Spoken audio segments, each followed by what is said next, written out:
Villain పాత్రలల్లా character artist లెక్క గొప్ప నటుడు లెక్క మంచి స్థానంలో గుర్తింపు సంపాదించుకున్నాడు రావు రమేష్. ఇప్పుడు ఆయన ఏటకేలకు ప్రధాన పాత్రల హీరో లెక్క అయిందంట. ఇక ఆయన నటించిన మారుతినగర్ సుబ్రహ్మణ్యం ఇవాళ మన ప్రేక్షకులు ముందుకు వచ్చిందంట. ఇక దాని ముచ్చట విషయానికి వస్తే ఇక పాత్రల ఎంత ఎరిబాగులోడైనా గాని ఇక మనము చూసినప్పటికీ జర్రనంత అయినా గాని విడ్డూరంగా అనిపించకుండే మంచిగానే ఉంటది. కానీ రావు రమేష్ పాత్ర గిట్లా ఇక అంత వెరుబాగులోడై చూపించడంతో ఇక ఎవరైనా సరే ఇంటి కూరగాయల కోసం అని చెప్పేసి 10 లక్షలు ఖర్చు అవుతాయని చెప్పి నమ్మి మరి వాళ్ళకి ఇచ్చేటందుకు సిద్ధంగా ఉంటే గది ఎంత విచిత్రంగా ఉంటది చెప్పుది. ఇక దాన్ని చూస్తే గిసువంటి సన్నివేశాలను చూస్తే ఇక నవ్వి ఆడొస్తుంది. ఇక నవ్వు రాక గిదేంది అని అనిపించేటట్టుగా ఉన్నది. అంతేకాకుండా గిసువంటి లాజిక్ లేని సన్నివేశాలు ఇంకా శాన్నే ఉన్నాయంట.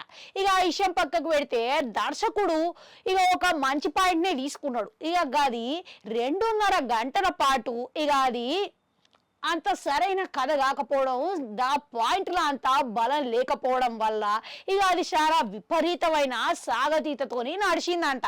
ఇక దానికి తోడు ఇక బలం లేకపోవడంతో ఇక ఆడాడ రావు రమేష్ తగ్గ నటనతోని ఆయన మెప్పించగలిగిండు. ఇక ఆయన మోస్తారుగా కామెడీని అయితే మంచిగా వండించగలిగిండు. ఇక అందుకే సైన్మాల ఈ పాయింట్ తప్పించి ఇక వేరేవన్నీ సాగతీతంగా మరీ విడ్డూరమైన సన్నివేశాలు అయితే ఉన్నాయంట. అంతేకాదు దాని చుట్టూతురా ఉన్న కామెడీ సన్నివేశాలైతే పండినే తప్ప ఇక పోను ఆసక్తికరమైన మలుపులు లేకపోవడంతో జనాల్ని నిరాశపరిచిందే అని చెప్పుకోవాలి. ఇక అంతేకాకుండా ఇక లాజిక్ లేని ఇక మంచి కామెడీ అని అనుకుంటా జాతిరత్నాలు టైప్ లో ఉన్నదనుకోండి ఇక అది మంచిగానే అనిపిస్తుంది. కానీ తెర మీద ఒక మధ్యతరగతి కుటుంబం గదిగిట్లా బాధ్యత రహితమైన పాత్రలను చూపించి ఇక లాస్ట్ కి ఎట్లా ఉన్నది అని అంటే ఇది చూసుకుంటే ఇక ఫ్యాక్షన్ సైన్ మళ్ళా మనం పూర్తిగా రక్తపాతం చూపించి చివరికి ఆ శాంతివాదనలు చూపిస్తారు చూడు పలికినట్లు. గదే విధంగా ఈ సైన్ మళ్ళా గిట్లా గిదే సమస్య వచ్చి పడ్డది. ఇక మొత్తం మీద మొదటికెళ్ళి మంచిగా ఈ పాత్రను బాధ్యత రహితంగా చూపించి ఇక శివర్లా ఇట్లా అసలు సంబంధం లేని మాటలు ఉండడంతో ఇక ఇట్లా ఎమోషనల్ ఇట్లా లేకపోయిందంట.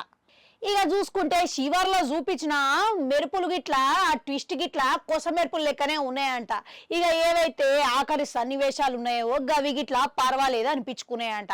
ఇక మొత్తం మీద రావు రమేష్ నటనకి ఇక ఆయన గురించి ఏం చెప్తాను చెప్పు, చిన్న పాత్ర అయినా సరే గాని ఆయనకంటూ తనదైన ముద్ర అనేది వేసుకుంటాడు. ఇక ఈ సైన్ మళ్ళా ప్రధాన పాత్ర ఇట్లా మంచిగానే వాడుకున్నాడంట. ఇక కామెడీ సీన్లతోని మంచిగా హావభావాలతోని కరెక్ట్ గా వండించగలిగిండట. ఓ మోస్తారుగా నవ్వించగలిగిండట. ఇక ఎవరైతే రావు రమేష్ కొడుకు పాత్రలా అంకిత్ చేసిండు ఆ పిల్లగాడికి ఇట్లా మంచిగానే నటించిండంట. ఇక ఓ పాడి ఇక ఆ పిల్లగాడి కామెడీ టైమింగ్ మంచిగా వండిందంట. ఇక హీరోయిన్ లెక్క చేసిన ఆ పిల్ల గిట్లా ఇక ఓకే పర్వాలేదు అనిపించుకున్నదంట. ఇక ఇంద్రజా గిట్లా మా పాత్రలా ఇక మంచిగా సీరియస్ గా నటించగలిగిందంట. ఇక ముచ్చట పక్కకు పెడితే సాంకేతిక వర్గం ముచ్చటకొస్తే ఇక ఛాయాగ్రహణం పర్వాలేదు అనిపించుకున్నది. పాటల సంగతికి వస్తే మాత్రం పాటలు గిట్లా ఇక సైన్మా ఫ్లోకి తగ్గట్టుగా మంచిగానే కొట్టిండు అని అనిపిస్తుంది. ఇక అంత పెద్ద పాట లేకపోయినా కానీ ఇక ఏవైతే ఉన్నాయో ఉన్నంత వరకు మంచిగానే అనిపించేటట్టు ఉన్నాయంట. ఇక మొత్తం మీద ప్రొడక్షన్ విలువలు గిట్లా చాలా మంచిగానే ఉన్నాయని అంటున్నారు. ఇక ఏదైతే లక్ష్మణ్ కొయ్య తీసుకున్న ఈ పాయింట్ ఉన్నది చూడురి దర్శకుడు తీసుకున్నది. ఇక ఏదైతే 2 గంటలన్నర పాటు ఇక అంత బలమైన పాయింట్ అనేది ఎంచుకోలేకపోయింది. ఎందుకనంటే ఆయన మొదటి ఆలోచన అయితే మంచిగానే ఉన్నది. ఎందుకనంటే ఇక ముందుగా కామెడీ టచ్ ఉన్న కథని ఎంచుకోవడం, గదిగిట్లా రావు రమేష్ వంటి యాక్టర్ ని గదే ఆయన నటుడిని పెట్టడం అనేది మంచి ఆలోచనే.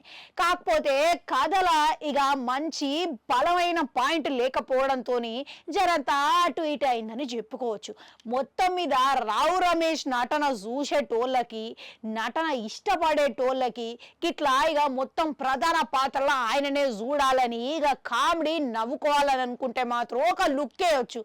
అంతేగాని ఎక్కువ ఆశలు పెట్టుకొని పోతే మాత్రం ఇక అంత నిరాశపరుస్తున్నట్టే అవుతుంది. జరంత కష్టం అని చెప్పుకోవచ్చు. మీరు ఇట్లా ఈ సైన్మా చూసిరా?